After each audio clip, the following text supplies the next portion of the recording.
நிலவின் ஒளியில் உணர்வுகள் ஒளிகளாக வெண்ணிலா ராஜன் ஆடியோ நாவல்ஸ்.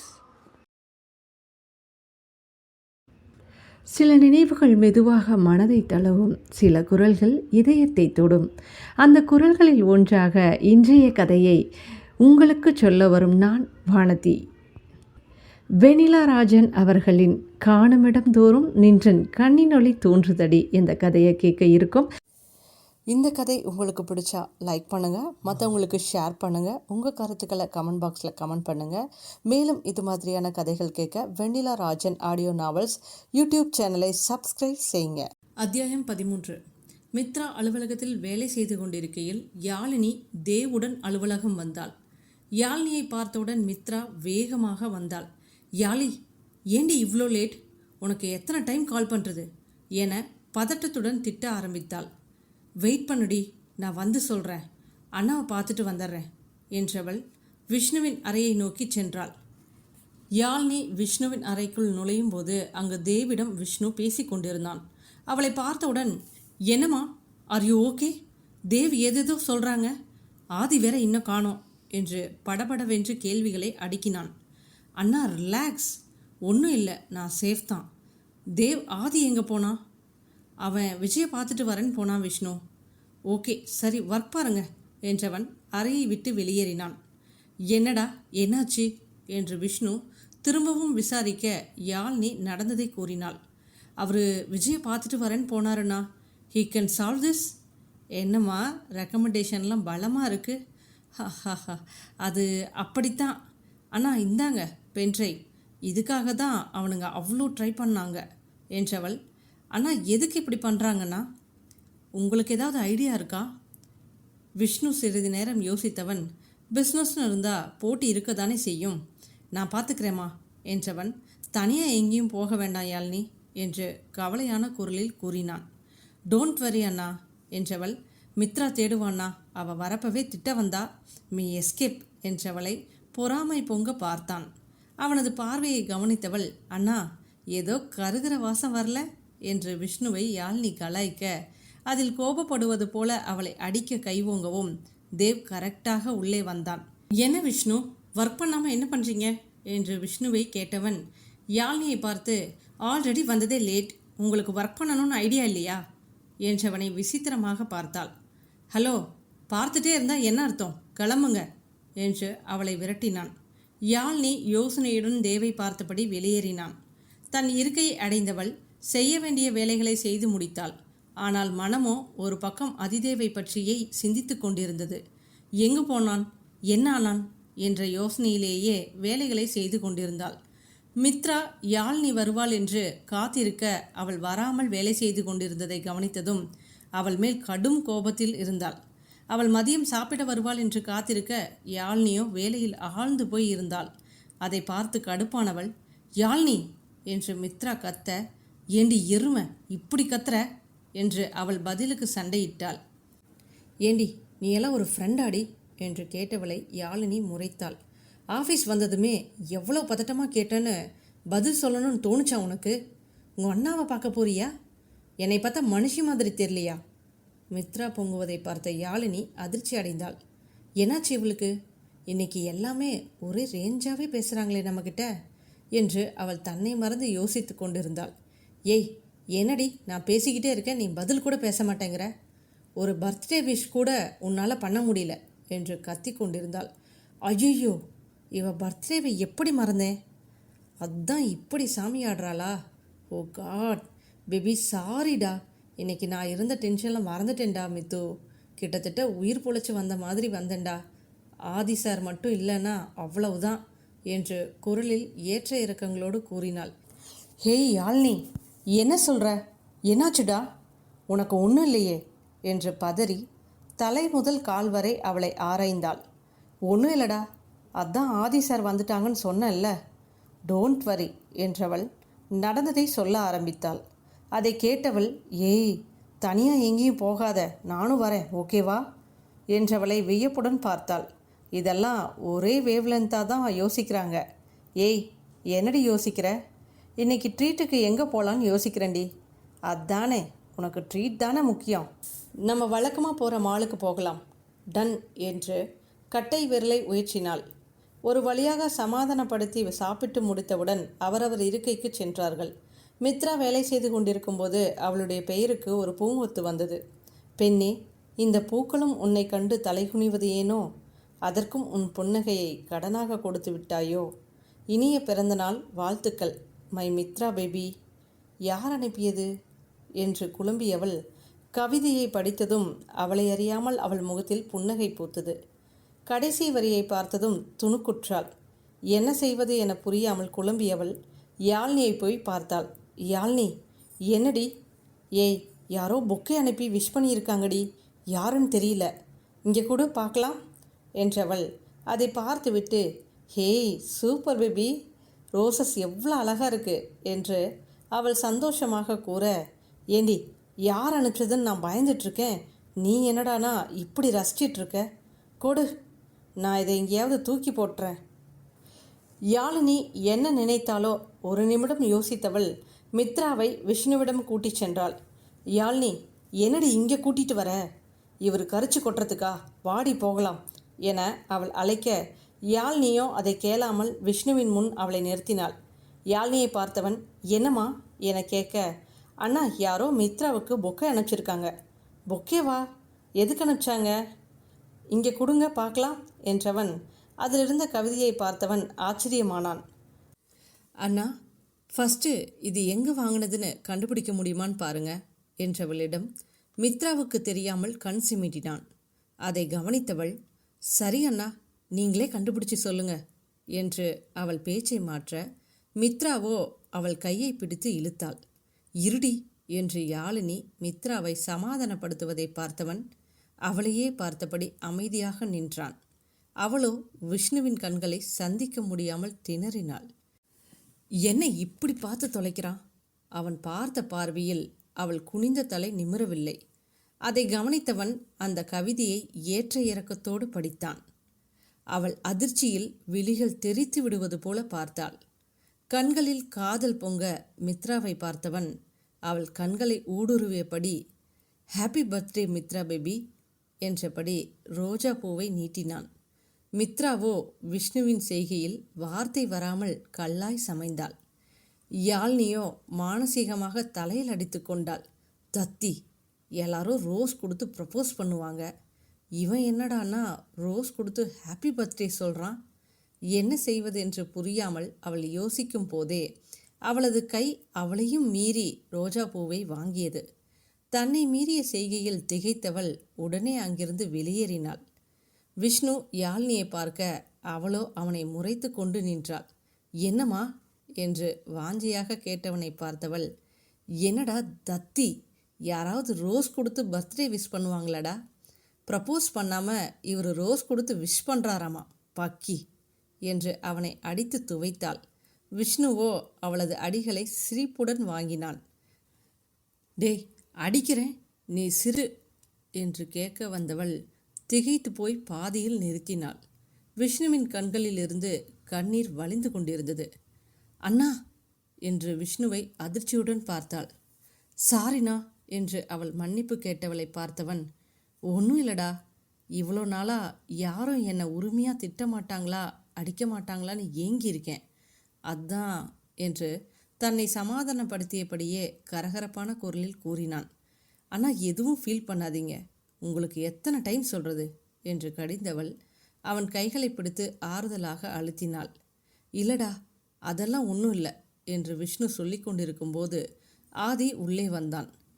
விஷ்ணுவின் முகத்தை பார்த்த ஆதி அதிர்ச்சியானான். டேய் மச்சான், என்னாச்சு? முகமே சரியில்லை.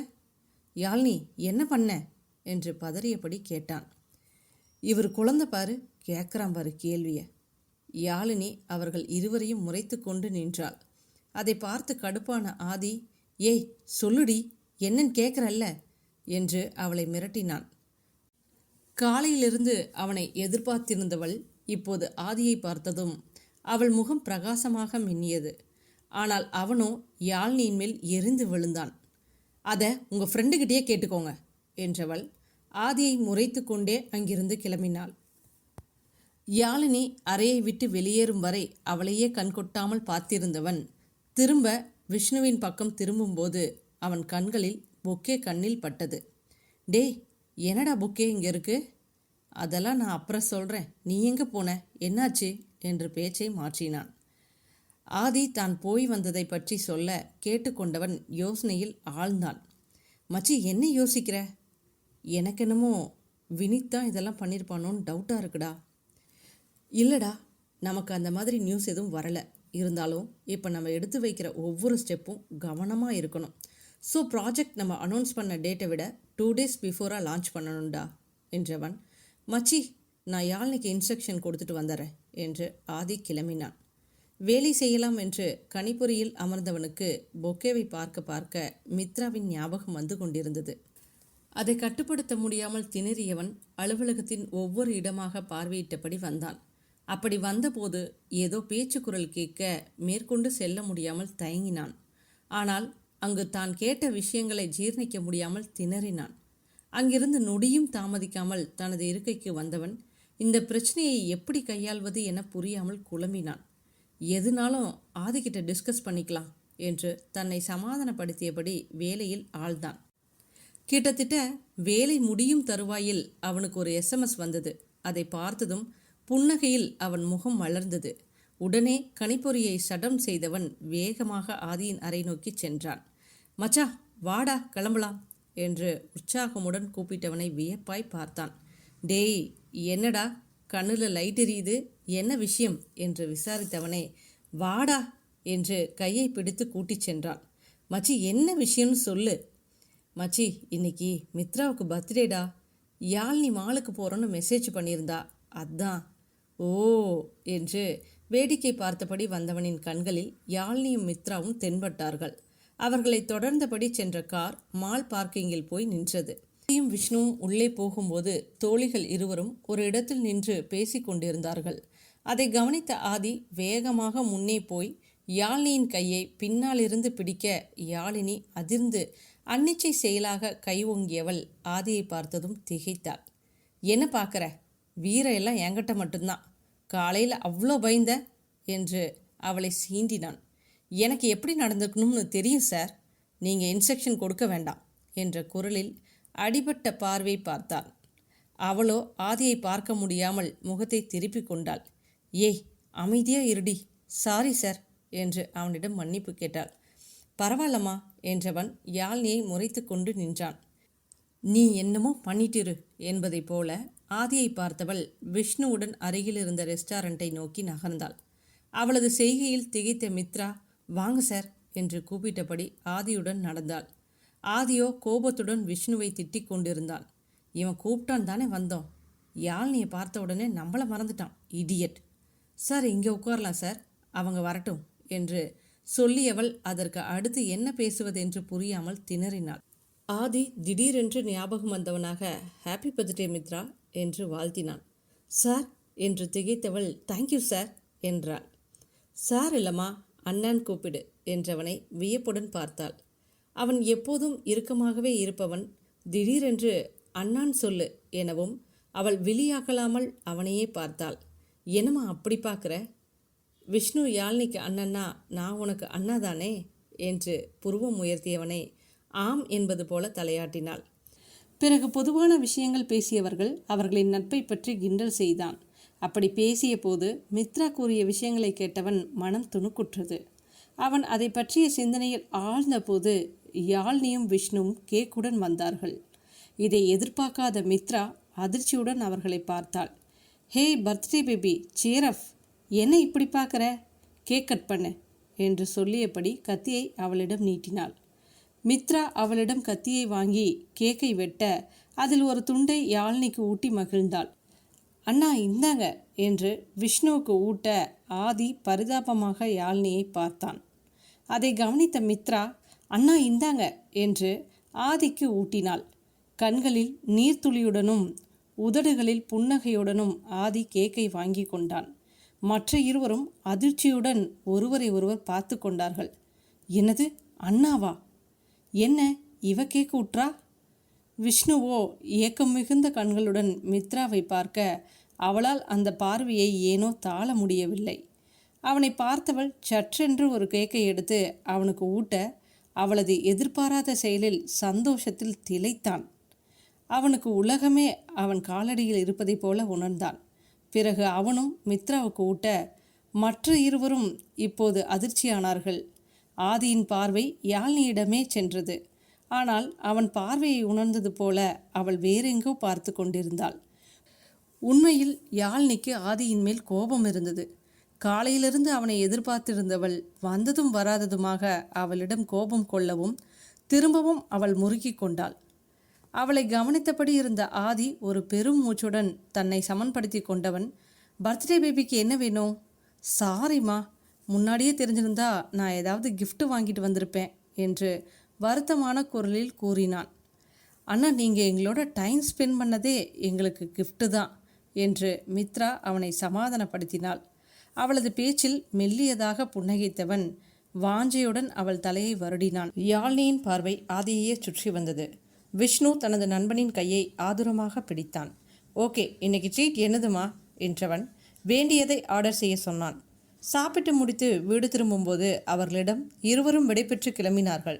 அவர்கள் கிளம்பியதை தடுத்த ஆதி, நீ நைட்டில் போகிற லட்சணம் எனக்கு தெரியும், நாங்கள் உங்கள் வீடு வரைக்கும் வரோம் என்றவனை அவள் முறைத்தாள். எஸ், நீங்கள் போங்க யாழ்னி, ஆல்ரெடி லேட் ஆயிடுச்சு. இப்போ இருக்கிற சுச்சுவேஷனில் நீங்கள் தனியாக போகிறது சேஃப் இல்லை. நாங்கள் உங்களை ஃபாலோ பண்ணுறோம். விஷ்ணுவின் குரலில் அமைதியானவள் ஆதியின் கண்களையே பார்த்தபடி மித்ராவுடன் வெளியேறினாள். தோழிகள் இருவரும் வீட்டை அடைந்தவுடன் ஆதியும் விஷ்ணுவும் தங்கள் வீட்டிற்கு வந்தார்கள். 2 பேருமே யோசனையில் இருந்தார்கள். முதலில் ஆதி தனது மௌனத்தை கலைத்தான். மச்சான், பெட் போடலாமாடா? என்னாச்சு? குடிக்கணும் என்பது போல சைகை செய்தவன் மளமளவென்று எடுத்து அவனுக்கு ஊற்றி கொடுத்தான். குடிடா என்றவனை வெறித்து பார்த்தான். ஆதி ஒவ்வொரு பெக்காக குடிக்க ஆரம்பித்தான். மச்சி, இன்னைக்கு காலையில் என்ன நடந்தது தெரியுமாடா? தேவ் இருக்கான்ல, அவன் என்னை இன்னொருத்தன் அடிக்க வந்தப்ப தடுத்து அவனை அடிச்சிட்டான்டா. நான் இப்போ சந்தோஷப்படுறதா என்ன பண்ணுறது மச்சி? எனக்கு யார் நம்புறதுனே புரியல என்று புலம்பியவனை அதிர்ச்சியுடன் பார்த்தான். மச்சி, ஏன் என் யாழ்னி இப்படி நடந்துக்கிறா? உன்னை அண்ணாங்கிறா, மித்ரா ஃப்ரெண்டு, ஏண்டா என்னை மட்டும் அவள் யாரோ மாதிரி நினைக்கிறா? அன்னைக்கும் இதே மாதிரி தான் பண்ணா. மச்சி, எனக்கு யாரும் இல்லாத மாதிரி இருக்குடா என்று தன்னை மறந்து புலம்பியவனை விஷ்ணு பதறி போய் அணைத்தான். மச்சி, என்ன பேசுகிறடா? நான் இருக்கேன்டா உனக்கு என்று ஆறுதல் கூறினான். காலையில் ஃபோன் வந்த உடனே எவ்வளோ பதட்டமாக போனேன்னு எனக்கு தான் தெரியும். ஆனால் அவள் ஈஸியாக காயப்படுத்துகிறா என்று அவன் புலம்பினான். மச்சி, ரிலாக்ஸ், ஒன்றும் இல்லை, யாழ்னி சொன்னால் புரிஞ்சுப்பா என்று அவனை பெட்டில் படுக்க வைக்க அவனோ விஷ்ணுவின் மடியில் படுத்தான். மச்சி, ஏண்டா உன் மடியில் கூட நான் படுக்கக்கூடாதா?